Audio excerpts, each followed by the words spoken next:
Bismillahirrahmanirrahim. Suratu Yasin Makkiyah te surat Yasin Makkiyah.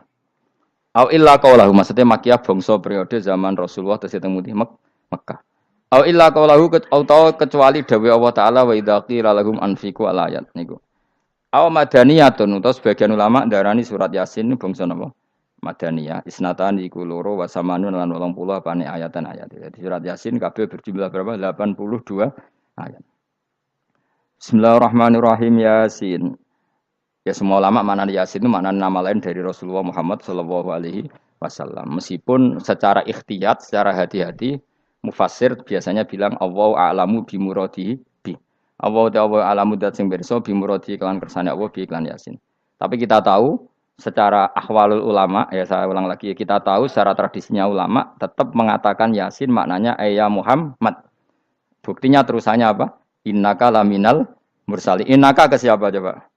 Ke Nabi kan, Nabi Muhammad. Berarti Yasin wahai Muhammad kamu adalah mursalin. Apalagi ada istimal yang sudah konsensus seluruh dunia. Misalnya sholatullah, salamullah ala toha rasulillah, sholatullah, salamullah ala Yasin habibillah. Jadi makanya saya berkali-kali bilang, saya pernah ngisi pengajaran tafsir di Madura juga bilang gitu. Ada disiplin ilmu tafsir dan itu kadang ketatnya ikhtiyat. Ikhtiyat itu hati-hati. Sehingga tetap bilang Allah alamu bimuradihi bidalik. Tapi meskipun demikian, ada konsensus masif dari para ulama yang menggunakan Yasin Toha itu untuk Rasulullah Shallallahu Alaihi Wasallam. Karena secara siakul kalam pasti demikian. Misalnya di juz 16 ya, surat Toha itu ya, 16 ya. Toha, ya Muhammad, ma anzalna alaikal Qur'ana litasqa. Coba kalau Toha ada artinya Muhammad lalu siapa? Ada kata ma anzalna alaika apa? Coba sekarang Toha ganti ya Muhammad kan pas ya Muhammadu ma anzalna alaika al-Qur'ana litasqa. Jelas ya? Secara siakul kalam Toha menunjuk siapa? Muhammad karena tulisannya coba ya. Toha diganti kata Muhammad. Ya tentu diganti secara makna. Ya Muhammadu ma anzalna alaikal Qur'ana litasqa. Yasin juga ganti aja. Ya Muhammad demi Quran yang hakim innaka ya Muhammad laminal mursalin. Sehingga meskipun mufassir secara disiplin ikhtiyatnya, kehati-hatiannya bilang inna kalaminal apa Allah a'lamu bimuradihi bidzalik, tapi secara ahwalul ulama tetap Toha dan Yasin adalah ismun min asma'i Rasulillah sallallahu alaihi wasallam. Kayak tadi apa salatullah salamullah ala Toha Rasulillah salatullah salamullah ala Yasin habibillah. Jelas ya. Jadi antara istimalnya ulama itu beda dengan keikhtiatan mufassir. Dan tentu kita milih yang istimalnya ulama. Karena itu lebih gampang supaya kata alaika khitab itu kena apa? Kena. Mukhatabnya siapa? Terus ketiga kata Ibnu Jarir atau Bari, nggak mungkin Allah mengkhitabkan sesuatu dengan sesuatu yang nggak bisa difahami. Karena orang Arab dan zaman itu paham Yasin adalah Rasulullah, Toha adalah Rasulullah, sehingga ada khitab itu. Buktinya orang kafir zaman itu nggak pernah menyoal gini. Muhammad katanya Quran itu indah, mudah difahami. Ternyata ini ada lafaz-lafaz yang kita tidak paham. Nyatanya orang kafir tidak gugat seperti itu. Itu menunjukkan bahwa penggunaan Toha dan Yasin adalah ma'ruf dan difahami. Paham ya? Jelas ya? Ya soal nanti ikhtiyat, ya ikhtiyat saja kita ikhtiyat. Paham ya? Tapi tetap difahami. Apa? Tetap difahami. Buktinya jelas kan Toha ma anzalna alaika. Berarti diganti saja apa? Ya Muhammad ma anzalna alaika al-Qur'ana litasqa. Mohon jelas ya. Wal Qur'ani demi Qur'an al hakimi kang bijak. Ail muhkami tegese kang kuat utawa kang kukuh. Kukuh maknane indah bi aji binasmi kelawan keajaibane susunan wa badil ma'ani lan keindahane makna. Innaka saat temne sira ya Muhammad wa Muhammad lamnal mursalin setengah sangking wong sing diutus. Sungguh termasuk wong sing diutus Allah. Ora sekedar diutus ala siratin kowe ing atase jalur to dalan mustaqimin kang jejeg. Uti alaik mutalikun ta'aluk bima perkara qabla kang sedurunge iki dawuh. Tariqil anbiya tegese kowe iku sesuai dalane para-para nabi qabla ka sedurunge sira. Maknane tariqil anbiya ya tauhid tegese tauhid wal hudalan petunjuk. Wa taqidu tenau kiti bil qasami klan qasam wa ghairi lan liyane qasam ngrad niku nolak liqaulil kufari marang pengucape wong kafir lagu maring nabi wong kafir komentar ning nabi napa lasta mursala Muhammad iku ora rasul terus Allah jawab innaka laminal mursalin tanzilal azizi kang kowe iku dadi rasul mergo entuk turunan untuk keturunan Quran sing aziz, sing tanzilal aziz. Kang Quran iku dadi sesuatu sing diturunno Allah sing aziz. Fi mulkihi dalam kerajaane wa ar-rahimi kang welas, fi khalqihi lan makhluk Allah. Utai lafat tanzil ku khabar mubtada'in khabar mubtada'. Ya karena Imam Suyuti baca tanzilu sehingga dia nerkepnya mubtada'. Tapi kira kita kan baca apa? Tanzila. Makanya saya berkali-kali ngaji itu sama guru. Imam Suyuti dia itu bacanya tanzilu, makanya dia nerkep jadi khabar. Sementara kira kita tanzila, maka kita nerkep jadi maf'ul mutlaq. Paham ya? Makanya kamu enggak usah bingung iki kok jadi khobar padahal macane tanzila. Utawa ora bingung mergo ora paham pilihane loro tok. Ya. Jadi yang jelas Imam Suyuti itu kadung milih rofa, makanya dia nerkep khobar. Paham ya tanzilu, makanya dia nerkep apa? Khobar. Kalau kita baca kan tanzila, maka itu maf'ul mutlak atau nyimpan kata amdahu. Ayil Qur'an itu kese Qur'an. Bi khabaru mubtada'in muqaddarin. Apa sing kang aran tanzilul aziz ya Qur'anu tentu Qur'an. Qur'anu tujuane ditungdira supaya ngekeki peringatan sira bil Qur'an kauman ing kaum muta'alikun bitanzil. Maung zira kang ora dikeki peringatan sapa abahum bapak-bapak wong akeh elam yung zaru. Tegese ora dikeki peringatan sapa akeh fi zamanil fatra ing dalam zaman fatra. Ya jadi Quran itu gunanya ya membuat logika yang benar supaya orang itu menghindari kesalahan.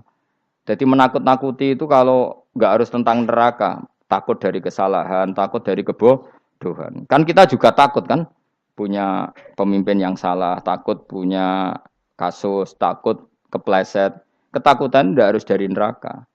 Makanya saya berkali-kali bilang, saya sering dulu dinasihati Mbah Mun, hak, aku pengen alim, ojo sering maca tafsir, mari goblok dari Mbah Mun. Maksudnya mari goblok itu gini, mufassir itu manusia, kadang dia itu satu ayat umum, dia mendiktekan ke satu kasus, padahal kasusnya lebih umum. Makanya berkali-kali sama nani umpama ngene, contohnya ngene, karena nanti itu mengikat. Misalnya gini ya, saya ulang lagi ya. Ben gayamu kayak wong alim. Ini kan malam 23. Saya itu enggak pernah loh ngitung sengaja, tapi ini malam 23 kita insya Allah nginjak juz berapa? 23. Ini insya Allah barokah sekali. Tapi rasa Arab-Arab Lailatul Qadar, biasa wae. Ora kelas e. Wis ben sing entuk Lailatul Qadar ben wali-wali wae. Kene entuk cipratane wis napa cukup. Lah wong traweh arang-arang ya njaluk. Iya kalau kita mintanya dianggap Allah minta, kalau dianggap ngelama. Coba andekan kapasitas Anda itu RT, minta jadi presiden, itu ngelama apa doa? Tidak jawab saja. Ngelama. Jatah kamu untuk azab, kok jaluknya Lailatul Qadar, itu ngelama apa Anda? Mestinya jalukmu orang untuk azab, itu bagus. Paham ya? Banyak ulama diajak istisqa gak mau. Banyak itu ulama. Ayo istisqa kita karena sudah lama gak hujan. Kata ulama tadi, jatah kita ini kena hujan batu dari langit. Gak hujan batu sudah bagus, gak usah minta. Ulama macam-macam. Lah rai-rai ngene iki pantese entuk Lailatul Qadar apa entuk adab ayo jawab. Ayo. Ora entuk adab wis bagus. Yo dadi dongane ya Allah. Ampun jenengan siksa la tu akhidna. La tu akhidna maknane njuk Lailatul Qadar apa ora disiksa? Ya makam kita itu masih Rabbana la tu akhidna. Iku supaya gak disiksa innasina waqtuna kalau kita salah. Kowe kan gak kalau. Wah sudah salah. Jadi donga innasina akhtana sange apikane pangeran wae ditambahin kalau kita salah. Kalau kita kan sudah tidak kalau lagi sudah. Sudah jelas salah berkali-kali lagi.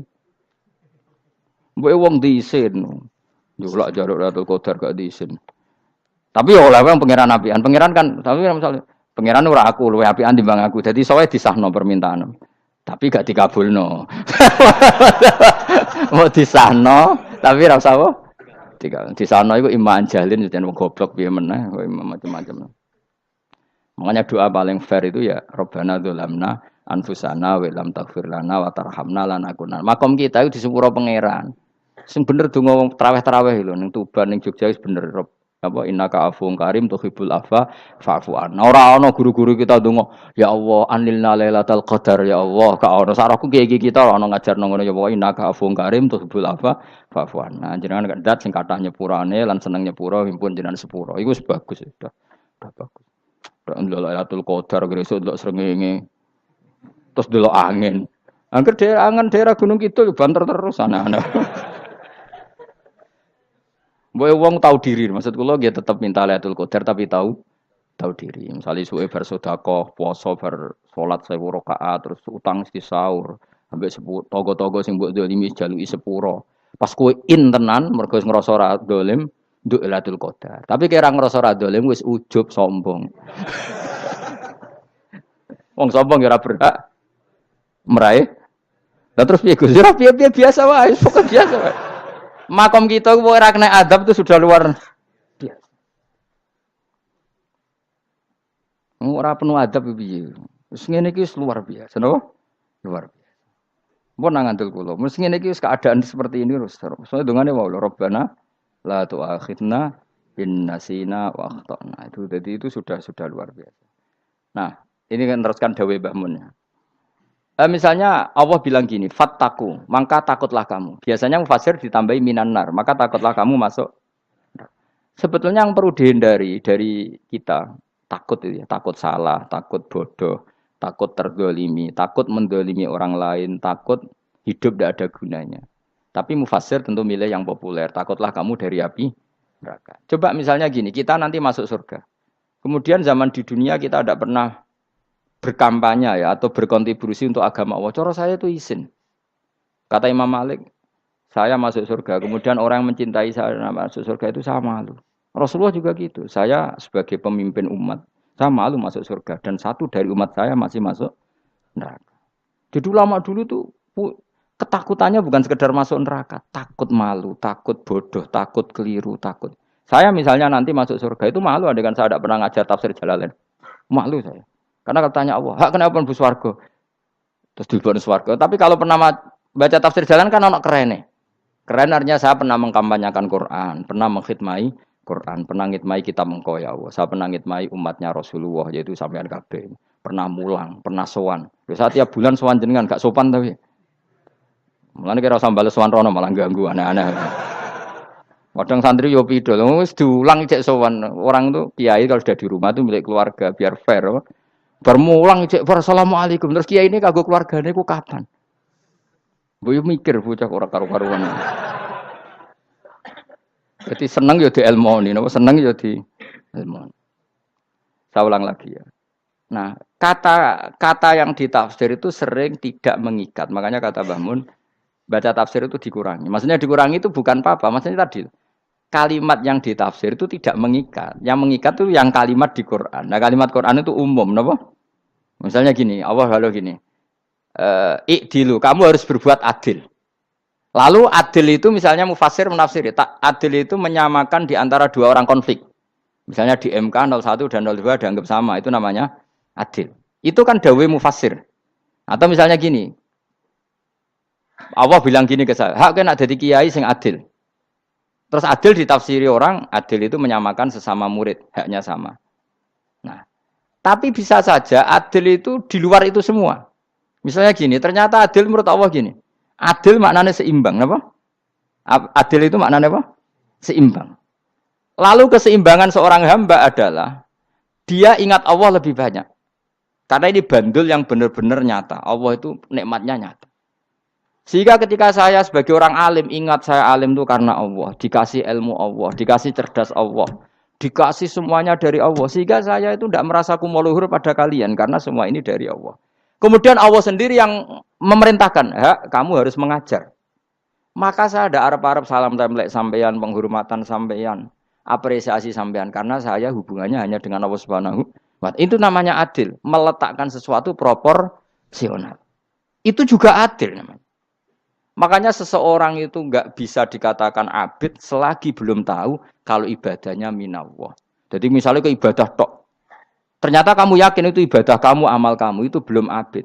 Abid hakikat adalah alhamdulillah alladzi hadana li hada wa ma kunna linahtadiya laula anda tahu. Ketika kita sujud yakin ya Allah alhamdulillah jenengan menakdir saya sujud. Saya salat alhamdulillah engkau menakdir saya salat. Sehingga minallah dulu pikiran itu semua kebesaran kemendahan ini minallah dulu. Baru setelah minallah kita yakin billah. Setelah billah juga yakin illallah. Misalnya gini illallah itu. Setelah saya ngajar tafsir Jalalain, kepentingan saya satu. Hamba-hambanya Allah menjadi tambah mencintai Allah. Tidak mencintai saya. Enggak penting sampean mencintai saya. Makanya Imam Syafi'i tiap ngajar bilang begini. Wadittu annal khalqa ta'allamu hadal ilma wala yahmadunani. Saya senang kalau kalian belajar fikih sama saya, tapi kamu tidak usah muji saya. Jadikan fikih ini alat taqarrub kamu kepada Allah. Itu namanya minallah wa ilallah. Itu adil. Tapi adil yang dijelaskan ulama beda-beda tadi. Ada mengatakan adil adalah proporsional antara murid, antara keluarga dan murid. Meskipun kamu senang mulang, jangan merantarkan keluarga. Itu tidak adil. Itu kan versi, no? Maksudnya Mbah Mun, kamu jangan terjebak versi-versi dalam tafsir. Paham ya? Karena Allah hanya ngendikan i'dilu wa aqrabu. Paham ya? Tapi kan penjelasan adil ini orang versi. Paham ya? Ada yang nulis adil adalah meskipun mimpin masyarakat ya ingat keluarga. Karena sing tukang wayo oleh nafsir adil adalah karena laki tidak cukup istri satu maka ya kan yo repot nanti. Tapi kalau kadung istrinya 3 atau 4, adil adalah harinya sama meskipun janda dan perawan. Jari sing lanang gak adil adalah proporsional. Sing wis suwi dikumpuli dikurangi. Yang baru ya mungkin kabeh enggak kalau nuruti. Mungkin enggak?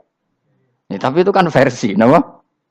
Maka kata Mbah Mun itu memang saya itu merasakan, saya sebagai mufassir merasakan memang saya kan sering baca Jalalain beda dengan tafsir Munir, nanti beda dengan tafsir Qurtubi. Saya beri contoh misalnya. Dan kamu pasti salah jawab ini. Kalau kamu benar berarti ya alim tenan. Wa idza darabtum fil ardi falaysa 'alaikum junahun an taqsuru binas shalah. Orang kalau pergi itu boleh enggak ngosor salat? Enggak, jawab saja. Boleh kan? Ngosor salat itu apa? Misalnya salat asar 4 jadi berapa? 2. Kalau isya jadi 2. Kalau subuh? Enggak, sudah maju lah. Maghrib? Enggak, kan yang bisa dikosor hanya berapa? Yang rubaiyah, yang apa? Berarti kamu yakin antak suruh minas sholat artinya 4 jadi 2, yakin? Enggak, jawab saja. Yakin. Nah itu termasuk orang pinter ya. Berarti ilmu lagi sak trip. Ya? Sebetulnya kata Imam Qurtubi enggak. Ayat itu kan hanya bilang gini, kalau kamu bepergian maka kamu boleh menyendak sholat. Qasru itu memotong. Dari aturan yang dulu 4 menjadi 2. Sebetulnya ada hanya itu tok. Aturan tidak boleh membawa najis menjadi boleh. Aturan harus tumak ninah menjadi tidak harus tumak ninah. Misalnya kamu sholat dalam keadaan perang, wajib tumak ninah apa boleh sambil lari-lari? Boleh sambil lari-lari. Boleh gak ketika perang kamu sholat sambil menghadap tidak ke kiblat? Boleh. Makanya antak suruh minas sholat maknanya apa? Jika kamu pergi, maka dalam konteks itu kan perang ya. Ayat itu memang konteksnya perang. In khiftum ayyaftinakumul ladzina kafar. Jika kamu dalam keadaan perang, maka boleh memangkas apa yang pernah wajib dalam aturan sholat. Paham ya? 4 menjadi 2. Keharusan menghadap kiblat menjadi tidak wajib. Membawa najis sholat sah enggak? Enggak kan? Tapi kalau dalam perang, kemudian pedang kamu ada najisnya, boleh dibawa enggak? Boleh. Jadi maknanya taksuru a'ammu min ayakuna qasra sholat wa a'ammu min ayakuna wajibati sholat yang sekarang enggak wajib. Semua itu namanya juga meringkas kewajiban. Berarti nak mana nih? Jika kamu dalam keadaan perang, maka boleh memangkas sesuatu yang dulu wajib menjadi tidak wajib. Yang dulu haram menjadi boleh. Tapi mufassir mencontohkan qasrus sholat hanya 4 menjadi 2. Dong ya? Oh ya, nang alim ngono tenan wis dokter tafsir sang. Engko tak iku wisuda dhewe. Tapi ora perlu orang lain ngakui. Jadi itu contoh kecil. Jadi mufassir karena kebetulan dia tahunya hanya qasrus sholat itu 4 jadi 2, dia itu. Padahal di tafsir lain diterangkan qasru itu artinya menyingkat atau mencendak atau memangkas.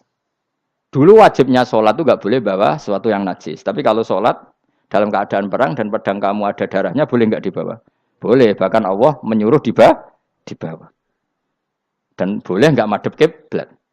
Fa in khiftum farijalan auruk banat lagi faida amintum fadzkurullaha kama allamakum. Ketika keadaan aman baru sholat sesuai standar. Nah berarti kan ada qasrus sholat, ada pemangkasan aturan sholat. Kayak misalnya begini. Dalam keadaan normal, boleh nggak kamu motong pohon pisangnya tetangga tanpa izin?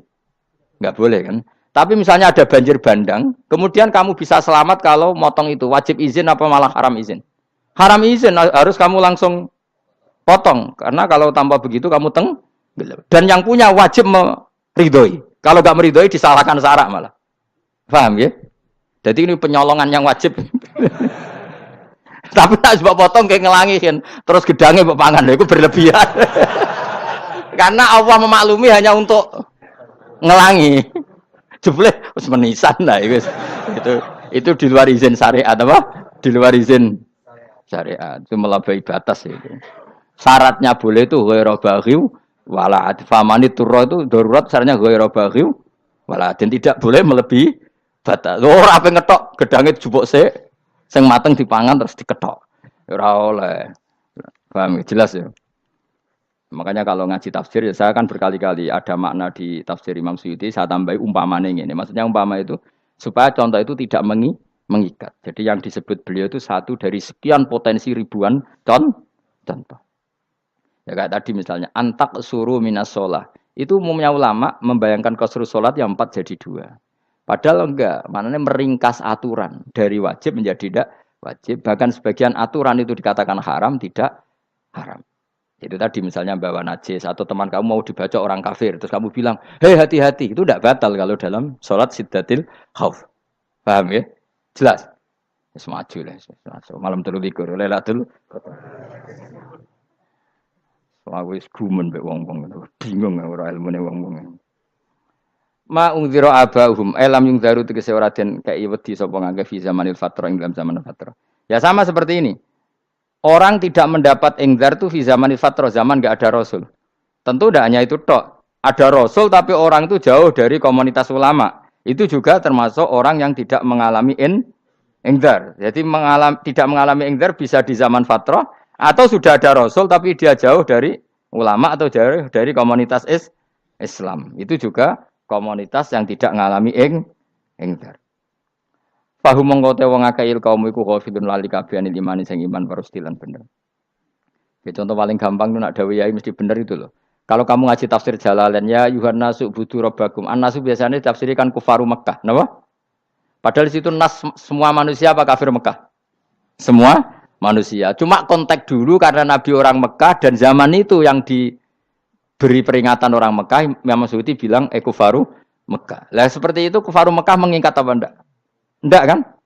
Enggak, karena yang dituruni Quran yo kafatal linnas. Tapi ya Yuhannasu di Jalalain sering ditulis apa? Kufaru Mekah. Nah, seperti itu tidak mengikat. Itu contoh saja, Pak. Contoh saja dalam konteks zaman itu. Paham ya? Jadi banyak, makanya tafsir itu sebenarnya enggak ngikat. Ya tapi yang ngomong gitu harus orang alim. Kalau kamu yang ngomong malah kacau. Kemudian ngomong sombong. Maksudnya kan manusia, saya juga manusia. Ngapain saya harus ikut? Ya sarap itu. Iku ora wis sombong saraf, no? Wis sombong saraf. Lakot hakko teman-teman fahum, lakot hakko teman-teman nyata apa alqaulu apa titah, wajib tegese wajib manane nyata ala aksarihim. Ing atase akeh-akeh wong akeh bil adab. Lakot hakko teman-teman dadi nyata apa alqaulu apa titah anane azab. Wajib tegese wajib apa adab ala aksarihim bil adab, fahum mongko te wong akeh la yuminuna ora iman sapa akeh. Il aksaru tegese te akeh wong ora iman. Zaman niku maksudnya. Ya, maksudnya zaman itu. Tapi jengben gue buatan ngerti. Tapi yang mungkin batu Isa itu semua orang iman, tapi ya banyak yang setelah iman itu tidak bermanfaat lagi karena wes napa matahari terbit dari napa barat. Hina la yanfa'u nafsan imanuha lam takun amanat min qabl. Inna sa'atam ingsun ujalna ga ingsun fi anaqihim. Ing dalam gulu-gulune wong akeh tak gawe aghlalan ing belenggu.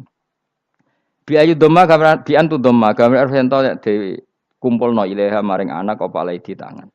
Di anal gela karon saat meneh gil iku yajma'u iso ngumpulno apa gil al yada ing tangan kal unuk maring geger maring napa gulu-guri lho jenenge unuk. Wong Arab nak darani kene iku unuk, nak darani kene iku nakher.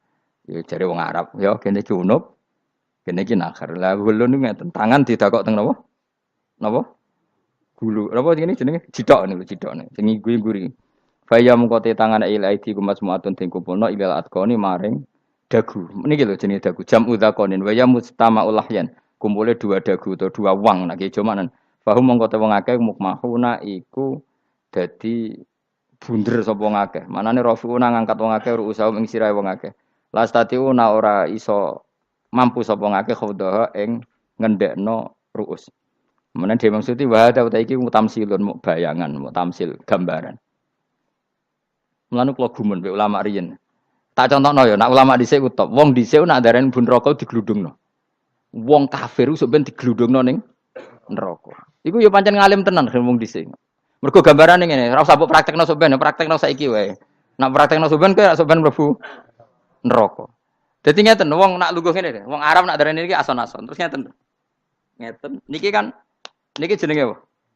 Dengkul. Dengkul itu kena dagu, terus tangan kena jidok. Dadi ngeten. Jadi wong wis dalam keadaan bunder. Paham ya? Lah mulane malaikat karek nyaduk terus gludung-gludung ngono. Paham ya? Jadi mergo yo napa? Dengkul nempel dagu, paham ya? Tangan nempel jidok. Terus ditaleni. Paham ya? Terus ya karek gludung dong, mulane wong kuno nak darane bu neraka iku. Oke bayangno saiki sok ben ra usah, gak usah mlebu maksudnya, paham ya? Mulane ape mlayu wis ra iso, wis posisi ngono, paham ya? Sebenarnya rasa delok, maksudnya itu praktekno saiki. Orang delok lho. Lah dawuh Imam Suyuti wal muradu te kang den kersakno iku annahum sak temne wong akeh la anu nek ora tunduk sapa wong akeh lil imani maring iman. Wala faduna nek ora tunduk sapa wong akeh ora ndilukno ru'usahum ing sira wong akeh lahu krana iman. Iki tapi dawuh Imam Suyuti. Tentu tidak semua ulama sependapat. Jadi cara Imam Suyuti semua yang dikatakan Quran ini muktamsil. Artinya mereka tidak tunduk, maknanya tidak menerima iman. Ya, tapi itu cara Imam Suyuti. Ulama lain yang mengatakan tidak. Memang orang kafir ketika masuk neraka dalam keadaan seperti itu dan digeludung. Ya tidak apa-apa sama-sama benar. Ya sama-sama benar karena ya Quran itu milik bareng, ya. Milik bersama. Jadi apa ya? Kan banyak kalimat kayak tadi mengkosor solat, meringkas solat. 4 jadi 2 yang meringkas, paham ya? Dari aturan ketat menjadi agak longgar juga meringkas. Jadi semuanya namanya memotong apa? Memotong dari 4 menjadi 2 yang memotong, paham ya? Dari aturan wajib menjadi tidak wajib juga memotong. Nah, itu kan sama-sama benar. Lihat nanti konteksnya. Wajah analan gawe sapa ingsun mimpeni aitim sanging ngarepe wong akeh sadan ing tutup. Wa min khalfim sanging gurine wong akeh sadan ing tutup. Fathisin sadan wa dhammiha lan dumai sin sudan fil maudhi'in ing panggonan loro. Fa akhsena mongko ngekeki gelap ingsun ing wong akeh fa mongko te wong akeh laik sirun rane ngali sapa wong akeh. Tamsilun iki ya contone aidon disat diturukil iman maring ketutupe dalan iman alih ngatasé kufar. Nak cara maksudé kabeh iki mau tamsil. Dadi ngene. Dari depan kami kasih tutup, dari belakang kami kasih tutup, kemudian mereka saya kasih kegelapan. Maka mereka tidak tahu. Mananya apa? Dari arah depan yang mereka enggak ngerti pentingnya iman, dari arah belakang yang mereka tidak ngerti pentingnya iman, maka mereka buta, artinya tidak iman. Itu dari Imam Suyuti. Tamsilun aidoni hanya perumpamaan lisat diturukil iman, yaitu tertutupnya jalan-jalan iman. Tapi ulama lain mengatakan ya enggak. Memang pernah ada peristiwa di mana orang kafir ngepung Rasulullah, dan mereka dari depan matanya dihalangi, dari belakang dihalangi, sehingga ketika Rasulullah keluar, mereka tidak melihat. Itu ya nyata. Ya jadi makanya ngaji. Ya. Jadi ben keren. Oh ini ada sekian tafsir. Terus gue ngomong kan kayak wong alim keren. Nah takoi kata siapa? Ono rekamane. Tapi yang ora kaji dhewe. Nah takoi kata siapa? Ada rekamannya. Lah anak aku takut ada kata siapa Gus tak dudono kitabe. Lah anak kowe dudono rekaman. Iku apik zaman akhir ngene wis maju. Sok sing rido Kang. Enak kok Kang dadi orang alim kuwi enak. Nanti itu dadi wong alim ya rugi. Tadi nanti kan gitu. Syekh Abdul Qadir masuk surga. Entah ini gelombang kedua dan para penggemarnya. Jadi akhirnya sing alim tenan yang mlebu swarga, sing kedua apa? Dan para penggemarnya. Iku ora usah alim Kang, cukup penggemar. Jadi aku sebenarnya rugi kan. Gus Pak masuk swarga kedua dan para penggemar. Waduh. Terus jebule padha ae. Iku saking rahmane Allah. Kenapa? Kan masyhur itu hadis itu. Rasulullah itu ada sahabat nangis, enggak bisa tidur nangis. Berhari-hari enggak bisa tidur nangis. Hanya karena ingin punya satu pertanyaan. Lama-lama ketemu Nabi, ya Rasulullah saya sudah berhari-hari enggak bisa tidur, ingin menanyakan ini tapi tidak berani. Coba kamu tanya saja. Ya Rasulullah, saya ini kalau mati, engkau kan suatu saat dipanggil Allah. Saya tidak ketemu engkau. Makanya mumpung sekarang saya tak melihat wajah engkau sekuat-kuatnya, sepuas-puasnya. Kata Nabi, ya. Terus, kenapa? Ya kalau engkau di surga, saya di neraka kan enggak ketemu lagi. Atau kalaupun engkau di surga kan kelasnya beda, kan enggak ketemu lagi. Jadi kemungkinan dua-duanya itu enggak ketemu. Kata. Karena tadi bisa saja, ya artinya Nabi karuan di surga, saya di neraka enggak ketemu. Atau engkau di surga, saya di surga pun beda kelas. Ya enggak ketemu. Terus kata Nabi, tidak begitu aturan mainnya. Almaru ma'aman ahabba. Orang itu sesuai yang dia orang bersama orang yang dicintai. Jadi ya saya harus ikhlas kalau kamu saingi nanti. Ya, takdir no. Takdir. Wasawana ni padha uga ale ngatasi wong akeh angger tau te ngekek peringatan sira gumeng wong akeh tahqiqil hamzatin angger ta. Wa ibdali saniyati alifan angger ta humata sili ala nasil hamzah wa itu khali alifan wa bana alif binal musahalan dan hamzah sing ditasil wa ukhra lan ya wa tarki lan tinggal itu khal. Amlam tungzirhum wong ra wis bakat kafir mbok elingno cek ra mbok elingno tetep la yu'minun ora gelem iman. Lah sing iman iku sapa inama tungziru ang mestine ngelingno sira. Maksude yan fa'u tegese manfaat apa ing daruka peringatan sira. Peringatanmu manfaat man ing wong ittaba kang anut sapa man adzikra ing Quran tegese Quran. Wa khasyialan wedi sapa man ar-Rahman ing Allah Rahman bil ghaibi padahal ora roh pangeran. Ya khofa tegese wedi sapa ing Allah toh walam yara ora ningali sapa wong ing Allah. Nane bil ghaibi itu apa? Takut Allah dalam keadaan toh dia tidak melihat Allah langsung.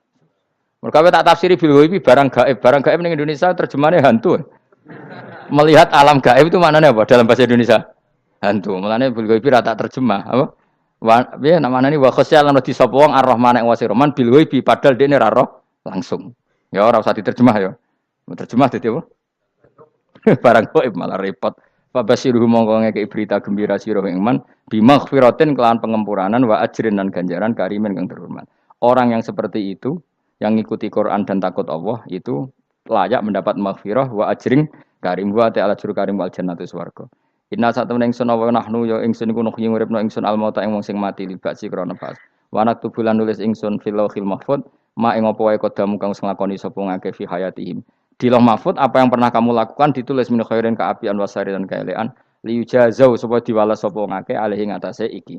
Wa atharahum lan yo tak tulis bekas-bekas kelakuanem. Matek saya perkara ustuna kang digawe sunah apa bima badam sause wong akeh. Jadi perilaku kamu ditulis setelah kamu mati ya masih ditulis yaitu bekas-bekas sunnah kamu yang pernah kamu lakukan. Jadi misalnya kok penemu judi, selama ada orang judi ya kamu dapat, paham ya? Paham ya? Loro gak ya? Makanya ulama ngendikan dulu tubalil amwat, tubaliman mata wa matat ma'ahu dunubuh. Bejo wong mati kemudian dosa-dosane melok mati pisan. Maknanya dia mati dalam keadaan tidak pernah melahirkan sunnah keburukan, paham ya? Tapi bejo wong sing mati, kemudian dia meninggalkan sunnah kebaikan yang diikuti terus. Kok sampean ini lho bener? Gak paham jalannya lah, nggo jalan kalau durung ngaji. Sehingga sebenarnya anak gak paham lah ya gowo. Lho kok nggo jalan cung dhisik bapak ra paham lah ya gowo. Itu sudah bagus. Apa? Bagus. Berarti pokoknya anut anak ya anut. Wah, pokoknya keren, pokoknya keren sampean keren. Jadi nanti sampean anakmu tuku jalan takoki, Pak. Kok tuku jalan dhisik bapak aku ning lemari iki ono jalan. Lah tapi dhisik bapak paham yo ora paham padha. Wis stop, wis, stop. Jelas ya gitu. Wanak tubuh mangkodamu wa atharoh. Makanya sisa-sisa amal kita, bekas-bekas amal kita semuanya adalah ditulis sampai Allah Subhanahu wa taala. Mulane kula kepengin jenengan nate syukuran, pisan-pisan nate syukuran. Pertama anak kita bisa sholat. Guling-gilingan banyak orang syukuran perkara ulang tahun. Kenapa pertama anak kita bisa sholat kita tidak pernah apa? Syukuran. Padahal sholat itu yang menjadi identitas anak kita, kehambaannya ila yaumil kiamah. Mbok ya orang itu gitu. Sehingga nanti anak kita itu senang sekali. Itu saya itu kalau agak marah, itu anak saya yang paling kecil, baru umur 6 tahun. Itu tahu-tahu bilang, "Pak, saya sudah sholat." Karena dia tahu, saya itu paling terhibur kalau ada berita sudah sholat. Jadi itu penting supaya orang itu tahu orientasinya bapak itu sholat. Jadi jangan sampai terus anak kita kalau ulang tahun syukuran, tapi pas sholat kita dingin-dingin saja. Lama-lama anak kita berperasaan sholat itu tidak penting. Buktinya apresiasi bapak biasa saja. Itu contoh kecil. Sehingga nanti tertanam, anak kamu tertanam, nanti cucu kamu tertanam. Jadi itu namanya asar apa? Asar. Jadi harus seperti itu. Jadi ya itu namanya asar. Makanya Nabi Ibrahim nggak berani minta uang sama Allah. Minta rezeki gak berani. Tapi kalau dia menyebut sholat dulu baru berani. Rabbana liyuqimus sholat faj'al afidatam minan nas tahwi ilaihim warzuqhum. Kata Ibrahim, supaya mereka kuat sholat ya Allah. Enggak apa-apa kamu kasih makan. Supaya kuat sholat. Karena kalau Nabi Ibrahim hanya berdoa, ya Allah kasih mereka makan. Nak digo zina, go demenan, go judi. Nabi Ibrahim melok dosa. Makanya dimulai Rabbana liyuqimus sholat. Supaya mereka kuat sholat ya Allah. Enggak apa-apa mereka kasih makan. Jadi supaya ini sholat jadi pokok. Kenapa kita makan? Supaya kuat sholat. Andai kan Ibrahim hanya berdoa supaya kasih makan mereka. Kemudian kekuatan itu dipakai maksiat. Ibrahim kan ikut dosa. Itu sirinya kenapa doanya Robbana liyuqimus sholat. Ya.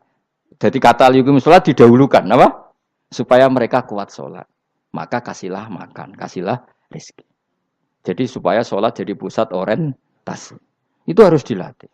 Ya tentu kamu ngelatihnya sidik-sidik. Wong anak esopo kan gitu. Tapi ini kan cerita aja. Maksudnya orangnya biasa wae. Maksudnya biasa wae. Maksudnya aku mau cerita. Kue gelo ya monggo. Terus mutung ra ngaji ya monggo. Gampang.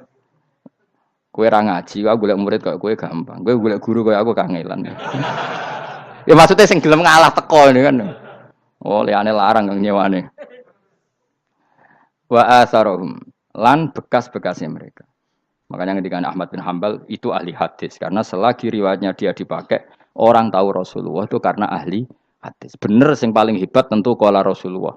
Tapi apa artinya qala Rasulullah kalau enggak diriwayatkan ulama dari ulama sampai kita. Tapi apa artinya sampai kita nak gak ono sing ngalahi maca ngene iki. Mburohno maca ngene. Paham nggih? Ayo jajal ke tuku kitab Musnad Ahmad. Nak ra roh gubedi larang ngono tok. Mergo ora ono sing maca ra roh isine, paling kenangane apa? Gudi larang. Tapi baru kayak nasi mojo kemudian bisa. Ini juga asar. Cuman kau oleh niru, aku semati ngorek jalan. Oleh niru. Tapi ojo niru sesate. Kau nang jadi karu-karuan. Jadi Imam Suyuti loh. Tafsirku udah di ngono. Udah dirusak kabeh. Wa atharahum mastun nabihi ba'dahum. Kalau suwun nggih dilatih, kalau anak-anak sampean mulai bisa sholat, tunjukkan kalau Anda senang lewat syukuran atau lewat apa. Ya harus besar-besaran. Tunjukkan kalau kamu mengapresiasi secara senang, karena itu identitas kita. Apa identitas kita? Wa kullu shay'in ing saben-saben perkara. Nasobahu bi fi'lin fasir utawa nasbuhu ta nasabe lafat kullu shay'in bi fi'lin kan fi'il yufasir. Nasbuhu ta nasabe lafat kullu shay'in bi fi'lin kan fi'il yufasiru kang nafsiri ing fi'il apa dawuh ahsainahu. Ahsaina kullu shay'in ahsai. Nah, berarti namane wa kullu shay'in lan ngitung ing saben-saben perkara. Wa kulasain lan ingsun ngitung ing saben-saben perkara. Maknane ahsaina tegese ngitung ingsun ing sek. Dobat nau tegese ngitung ingsun ing sek fi imamin ing dalam catatan utawa ing dalam kitab induk. Imam ku maknane kitab induk mubinin kang jelas. Kitabin tegese kitab bayin kang jelas. Wa al kitabul bayin iku Allahul mahfuz lah mahfuz. Subhanallah wa bihamdihi adada khalqihi wa ridha nafsi wa zinata arsyihi midada kalimati. Subhanallah wa bihamdihi adada khalqihi wa ridha nafsihi wa zinata arsyihi midada kalimati. Subhanallah wa bihamdihi adada khalqihi wa ridha nafsihi wa zinata arsyihi midada kalimati. Subhanallah wa bihamdihi adada khalqihi wa ridha nafsihi wa zinata arsyihi midada kalimati. Subhanallah wa bihamdihi adada khalqihi wa ridha nafsihi wa zinata arsyihi midada kalimati. Subhanallah wa bihamdihi adada khalqihi wa ridha nafsihi wa zinata arsyihi midada kalimati. Subhanallah wa bihamdihi adada khalqihi wa ridha nafsihi wa zinata arsyihi midada kalimati.